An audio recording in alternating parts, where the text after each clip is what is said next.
Hello guys, আসসালামু আলাইকুম রহমতুল্লাহি ওয়াবারকাতু।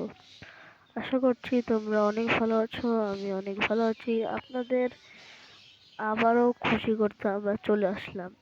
আজকে আমরা ভিডিও বানাইছি একটা চিনি হাঁসের বাচ্চার জন্য, যেটা আমরা আগেই একটা মুরগিকে ওটা বাতে দিয়া আমরা ওই মুরগি থেকে বাচ্চা উৎপাদন করেছি এবং আরও 3টি ডিম পেড়েছে।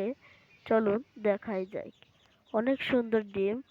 এই ডিমগুলো হাঁসটা মাত্রই পেড়েছে এবং এর আগেও এই হাঁস অনেকগুলো ডিম পেড়েছে। তা দিয়ে আমরা বাচ্চা উৎপাদন করেছি। তোমরা দেখতেই থাকো, ভালো লাগবে। দেখো, অনেক সুন্দর, কিউট কিউট। অনেক অনেকগুলো বাচ্চা সাদা এবং কালো রঙের।